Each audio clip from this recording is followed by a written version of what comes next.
Hello tout le monde, j'espère que vous passez un bon week-end. Je partage aujourd'hui avec vous une matinée avec moi pendant un jour de week-end. N'oubliez pas, entre parenthèses, de vous abonner, de liker, de m'encourager au quotidien. C'est très important pour moi et pour ma modeste chaîne. Donc au petit déjeuner, j'avais du pain perdu que je ne voulais pas gaspiller. Il était vraiment dur ce pain tranché que vous voyez à votre droite. Donc j'ai décidé de faire du pain perdu, une recette traditionnelle connue. Ce que j'ai fait, c'est que j'ai pris 2 œufs, j'ai pris de l'huile. Entre-temps, je prépare ici la poêle avec un peu d'huile et une cuillère à soupe de beurre. Je viens tremper les morceaux de pain ici dans le mélange œuf-lait, comme vous le remarquez ici. Donc je prends tous les morceaux qui me restaient il y a 2 jours. Donc c'était soit j'en fais du pain perdu, soit de la chapelure. Et comme j'avais rien au petit déjeuner, je me suis dit, allez, je vais leur faire du pain perdu. Là, j'ai tout mis dans un grand bol et je fais en sorte à bien les imbiber pour avoir ce côté tendre, surtout qu'ils sont assez fins. Donc c'est très important, si vous voulez vous les tendre, il faut bien les imbiber du mélange. Donc moi j'imbibe tout mon pain et ensuite je viens frire le tout dans le mélange huile et beurre sur feu vif bien sûr, et je retourne afin d'obtenir un joli doré. Sachez que si vous faites cette recette avec une baguette de pain, c'est encore meilleur. J'ai déjà partagé au passé avec vous une vidéo spéciale pain perdu. Je vous laisserai le lien de cette vidéo en barre de description, avec aussi du pain de mie perdu farci au Nutella. C'était un vrai délice aussi. Mais là, vraiment, cette recette, je la fais souvent pour ne pas gaspiller le pain qui reste de la veille. Soit je fais du pain perdu, soit de la chapelure. Regardez ici, ça m'a fait une belle quantité pour le petit déjeuner que je vais accompagner avec des oranges pressées et un bon café le matin. C'est indispensable, surtout pour moi. J'ai pris ici un café long. Je suis une grande consommatrice du café, donc voilà, un petit déjeuner très simple avec du pain perdu, du jus d'orange et un bon café, quelques fruits pour ceux qui le souhaitent bien sûr. Et comme vous le savez, qui dit une journée de week-end dit une journée où les enfants, bien sûr, et tout le monde est à la maison. Là, je vous montre une pièce de pain perdu que je coupe avec vous. Donc c'était du pain perdu complet aux céréales qui me restait. Regardez le résultat. J'ai enchaîné ensuite avec la préparation d'un plat que, vous savez, quand je pars en vacances, en général, j'aime bien refaire les plats que je mange dans les différents restaurants. Donc c'est un plat revisité. J'avais des morceaux de jarret de bœuf ici, donc que j'ai mis dans une cocotte. Je leur ai donné une belle coloration sur feu vif. Ensuite, j'ai rajouté une cuillère à soupe d'ail haché et un oignon haché de cette façon. À ce moment-là, je diminue sur feu doux et je laisse bien revenir le tout. Je rajoute une cuillère à café de sel, une cuillère à café de curcuma, une cuillère à café de poivre noir. Vraiment, ce plat est délicieux. En plus, vous allez le voir, très pratique. Une cuillère à café de paprika et une cuillère à café de curry. C'est le petit plus de cette recette. Ensuite, j'ai rajouté une cuillère à café d'ail en poudre, pardon. Donc, vous allez voir, je ne vais pas trop m'embêter, mais je vais obtenir à la fin des pommes de terre bien dorées et sautées, des carottes aussi sautées et caramélisées, vous allez le voir. J'ai laissé mijoter la viande avec l'oignon et l'ail à feu doux pendant 10 minutes. Pendant ce temps-là, j'ai mis du sel et du poivre noir à mes carottes, ma pomme de terre.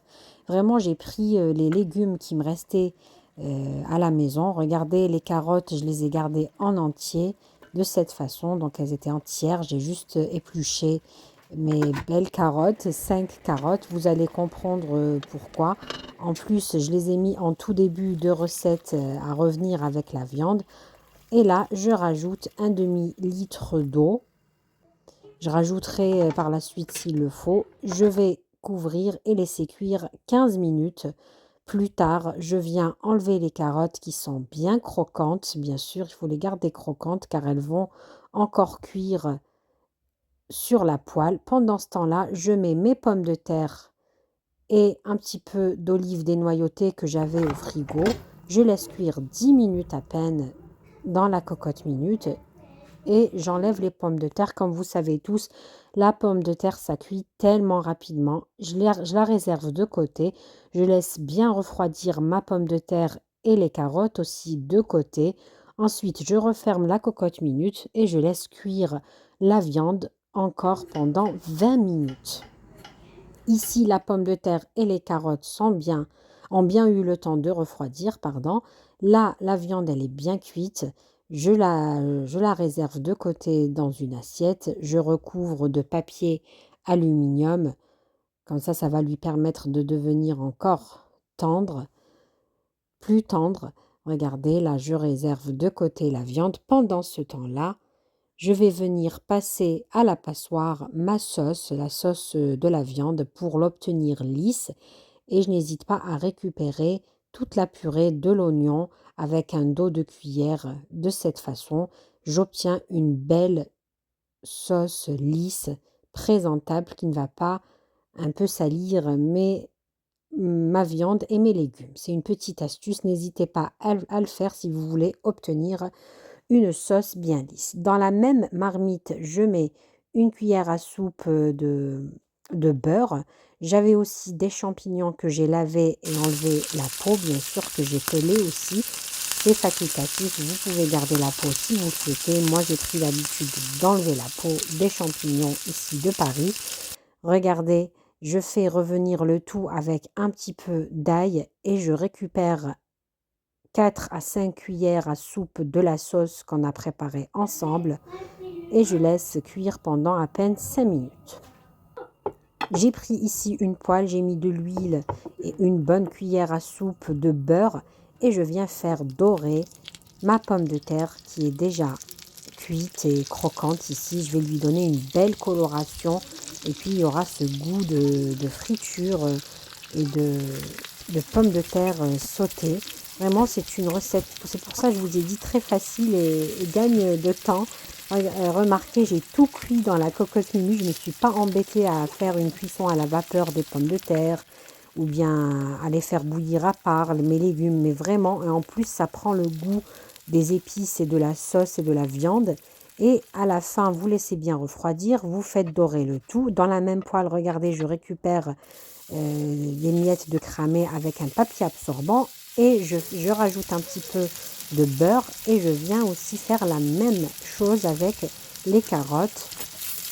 Je les fais bien dorer, bien rissoler et la petite touche, c'est que j'ajoute une cuillère à café de miel ici pour bien caraméliser et donner un bon goût à mes carottes. Vraiment, une demi-cuillère à café, c'est suffisant. J'ai pris du miel ici pur, un bon miel. Regardez la couleur des carottes et vraiment vous allez obtenir un joli plat de présentation que vous pouvez faire à l'occasion quand par exemple vous avez un dîner de fête ou bien que vous recevez des invités. C'est une idée de repas ou bien tout simplement vous faire plaisir à vous et votre famille. C'est ce que j'ai fait d'ailleurs. Comme je vous ai dit, on vient de rentrer des vacances et j'aime bien refaire et m'inspirer des plats que je mange dans des restaurants. Donc là, c'est du jarret de bœuf bien rôti au curry, accompagné de pommes de terre et de carottes, champignons, olives, avec sa belle sauce. Donc le petit plus de ce plat, il est facile à préparer, le tout dans une cocotte minute. Ensuite, faire bien dorer les légumes qu'on va garder bien croquants. Faut pas trop les cuire si vous utilisez une cocotte minute. Faites très attention au temps de cuisson. Sinon, utilisez une marmite pour éviter. Mais si vous utilisez une marmite, vous aurez un temps de cuisson assez long pour le jarret de bœuf.